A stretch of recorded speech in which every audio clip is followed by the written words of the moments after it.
देखिए, मायावती ने बहुत स्पष्ट कहा कि अति पिछड़ा समाज को इन्होंने सहूलतें के लिए और फैसिलिटी अधिक आरक्षण देने के लिए कहा था। सिफारिश की थी मंडल आयोग में। जब इनकी सरकार आई, तीन तीन बार यहाँ पे मध्य प्रदेश में दिग्विजय सिंह चीफ मिनिस्टर रहे, इनके और चीफ मिनिस्टर रहे, पूरे केंद्र में रहे, इन्होंने कभी भी मंडल आयोग को कहीं पर भी पालन नहीं कराया। अति पिछड़ा के लिए कभी भी कांग्रेस ने कुछ किया नहीं। आप मायावती जी ने यही बात उठाई कि देखिए, इन्होंने मानवर का हमेशा अपमान किया, मध्य प्रदेश में अंबेडकर जी का अपमान किया, जो दलित जीत करके आए उनको अपनी पार्टी बना लिया। दलितों के लिए इन्होंने आरक्षण नहीं दिया, आदिवासियों के लिए आरक्षण नहीं दिया। और सभा में साफ कह रहे हैं कि ये जो पार्टी है ये रईसों की है, कांग्रेस पार्टी रईसों की।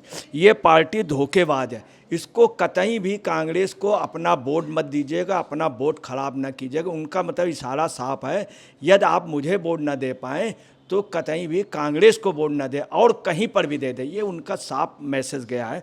दूसरा, उन्होंने कहा है कि झांसे में मत आना। उन्होंने स्पष्ट कहा है, हर जगह मीटिंग में कह रही हैं कि झांसे पे मत आना इन लोगों के। नमस्कार, मैं अंजलि मिश्रा, स्वागत है आप सभी का HDV न्यूज़ पर।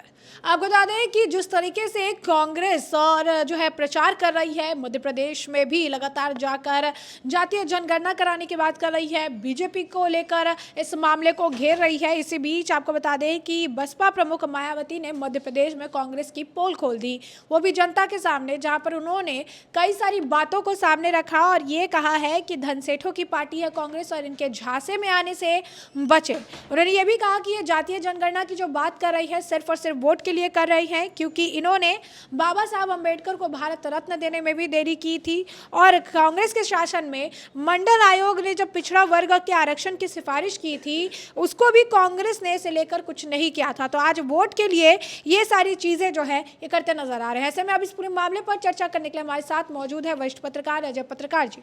सर, आपका स्वागत है हमारे चैनल में। जिस तरीके से अब ये बयान मायावती ने दिया है कांग्रेस को लेकर, यूं कहिए कि कांग्रेस को आईना दिखाया है, जातीय जनगणना से लेकर हर मुद्दे पर कांग्रेस कह रही है दलितों की पार्टी हो, पिछड़ों की पार्टी है, लेकिन यहाँ पर मायावती ने ही बताया कि कांग्रेस शासनकाल में किस तरीके से इन्हें नजरअंदाज किया जाता था और आज वोट की राजनीति के लिए ये सब कर रहे हैं। क्या कहेंगे आप? देखिए, मायावती ने आज बहुत खुल करके बोला है और कांग्रेस के खिलाफ बोला। आपको बताना है, मायावती और मान्यवर काशीराम जो नहीं है इस दुनिया में, इन लोगों का एक रही है खासियत रही है कि इन्होंने जिसके ऊपर टारगेट बना लिया फिर वो सत्ता पे नहीं आया। कई लोगों को हराने में बसपा का वोट या बसपा का बहुत बड़ा फैक्टर रहा।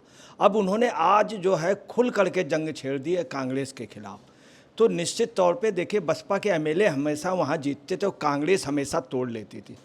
इस बार जो पोजीशन है कि पहले से मायावती इतनी अलर्ट हो गई, मायावती ने कोई पहले समझौता नहीं किया, अपने एमएलए लड़ाए और उनके लिए जा कर के एक एक एमएलए के लिए प्रचार कर रही, सभा कर रही और सभा में साफ कह रहे हैं कि ये जो पार्टी है ये रईसों की है, कांग्रेस पार्टी रईसों की।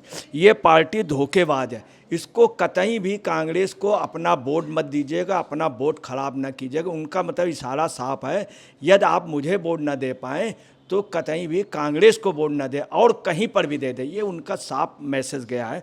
दूसरा, उन्होंने कहा है कि झांसे में मत आना। उन्होंने स्पष्ट कहा है, हर जगह मीटिंग में कह रही हैं कि झांसे पे मत आना इन लोगों के। उन्होंने अशोकनगर की मीटिंग में कहा। आपको बताना है, दामो पथरिया में जो इनकी मीटिंग होने जा रही, उसमें हर जगह बैनर और हर जगह होल्डिंग में लिखा है कि कांग्रेस के झांसे में मत आना, बहन मायावती, हर जगह लिखा है। और मानवर के भी कुछ कोट वहाँ लिखे हुए। दूसरी, आपको बताना है, मायावती ने आज ये भी कहा कि जातिगत गणना में सबसे गंदा रोल कांग्रेस का है। कांग्रेस सिर्फ एक दिखावा कर रही है और कांग्रेस नहीं चाहती। उन्होंने कहा कि मंडल आयोग में सबसे आगे बोलने वाली कांग्रेस थी, लगातार कह रही थी कि अति पिछड़े के लिए आरक्षण का वो बढ़ाइए, उनको अधिक सुविधाएं दीजिए। इनकी शासन उसके बाद इतने साल रही, सन 77 के बाद में इतने साल शासन रहा, इन्होंने उस पर कुछ नहीं किया। और उन्होंने कहा कि अगर दलितों और पिछड़े समाज का अगर कोई दुश्मन है तो सिर्फ एक है, वो कांग्रेस है। कांग्रेस को कतई वोट मत देना, इसके कैंडिडेट को मत जीतने दीजिए। वहीं उन्होंने एक बात और बोली है कि भारत रत्न इंदिरा गांधी ने स्वयं ले लिया था, परंतु अंबेडकर जी को देने में बहुत देरी लगवाई। बहुत देर। और वास्तव में देश के लिए बड़ी ताज्जुब की बात है कि अंबेडकर जी को भारत रत्न बहुत बाद में मिला, वो भी बीजेपी की वजह से मिला, ये भी आप समझ लीजिए। और इन्होंने कांग्रेस पे आज बहुत बड़ा हमला किया। अब मैं आपको बता दूं, मध्य प्रदेश में 3 क्षेत्र हैं, 3 क्षेत्र में बसपा की पोजीशन बहुत अच्छी है। वहाँ 2% से ले करके 20-25% तक बसपा को वोट मिलता।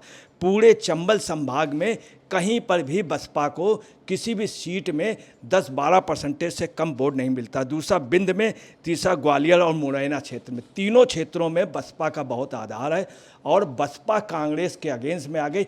इसका टोटल बेनिफिट बीजेपी को जा रहा। लोग कांग्रेस को अगर वोट नहीं देंगे दलित तो वो बीजेपी को चला जाएगा।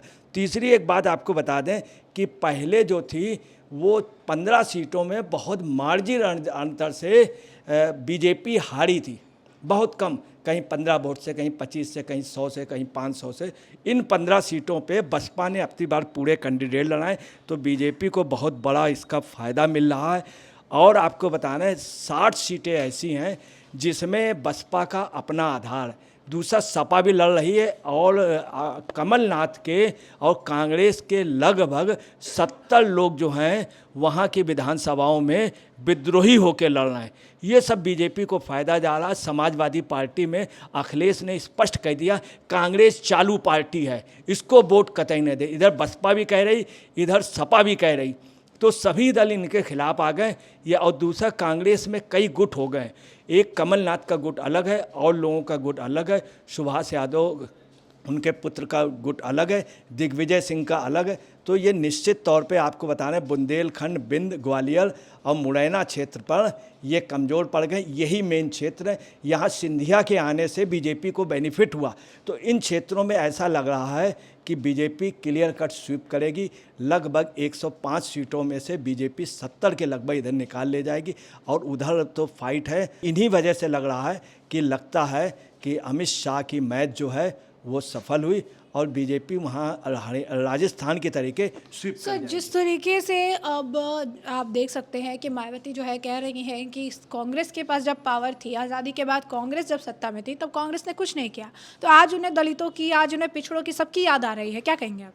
देखिए, वो इसलिए आ रही कि वोट के लिए। वास्तव में हकीकत है कि बैकवर्ड समाज जो है वो शुरू से कांग्रेस का विरोधी रहा। बैकवर्ड समाज के लिए कांग्रेस ने इतना नहीं किया।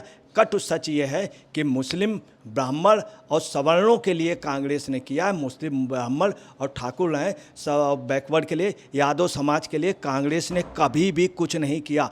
मध्य प्रदेश में सुभाष यादव जैसा आदरणीय लीडर था जिसको सब लोग मानते थे, अटल बिहारी वाजपेयी जैसे लोग उनसे सलाह लेते थे, उस सुभाष यादव जी को इन्होंने चीफ मिनिस्टर नहीं बनाया।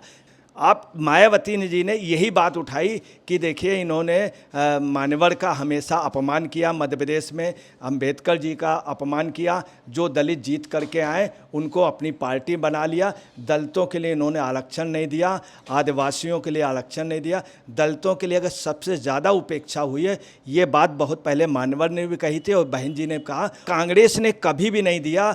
आपको बता दें कि ये हमेशा बहन जी कहती हैं। और इसमें भी कांग्रेस में उसमें जब इंदिरा जी की सदस्यता चली गई थी, उस समय बाबू जगजीवन राम को प्रधानमंत्री बनाया जा रहा था, मगर इंदिरा जी ने नहीं बनने दिया।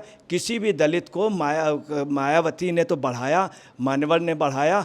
अब मंडल कमीशन में आपको बताना है, जिस समय मंडल कमीशन का वो होना था, उस समय कांग्रेस ने संसद में ज़बरदस्त मंडल कमीशन की सिफारिश की। देखिए, मायावती ने बहुत स्पष्ट कहा कि अति पिछड़ा समाज को इन्होंने सहूलतें के लिए और फैसिलिटी अधिक आरक्षण देने के लिए कहा था, सिफारिश की थी मंडल आयोग में। जब इनकी सरकार आई, 3 बार यहाँ पे मध्य प्रदेश में दिग्विजय सिंह चीफ मिनिस्टर रहे, इनके और चीफ मिनिस्टर रहे, पूरे केंद्र में रहे, इन्होंने कभी भी मंडल आयोग को कहीं पर भी पालन नहीं कराया। अति पिछड़ा के लिए कभी भी कांग्रेस ने कुछ किया नहीं। अब ये कांग्रेस एक हंसी का पात्र है। उन्होंने खूब तंज कसा कि अब एक हंसी का पात्र है कि कांग्रेस सिर्फ वोट के लिए वाहवाही लेना चाह रही है और उनका लगातार सिर्फ हवाई बात कर रही है, जबकि कांग्रेस बैकवर्ड और दलितों के लिए कुछ भी नहीं किया। ये सिर्फ वोट लेकर के, इसलिए इनको वोट न देना और इन पर भरोसा करना ठीक नहीं है। ये इन्होंने हमेशा ही धोखा दिया है पिछड़े और दलित समाज के लिए। तो जैसा कि आपने अजय पत्रकार जी को सुना, उन्होंने स्पष्ट तौर पर कहा है कि मायावती जो है उन्होंने कांग्रेस को जो है आईना दिखा दिया है और जनता को उनकी सच्चाई भी बता दी है कि जिस कांग्रेस को आज दलित पिछड़ों सबकी याद आ रही है, जब वो सत्ता में थे तो उन्होंने उनके लिए कुछ भी नहीं किया और आज वोट बैंक की राजनीति के लिए सब कुछ करने के लिए तैयार है। तो ऐसे में आपने चर्चा पूरी सुनी है, अब इस पर आपकी भी जो राय हो हमें कॉमेंट सेक्शन में कॉमेंट करके ज़रूर साझा करिएगा। धन्यवाद।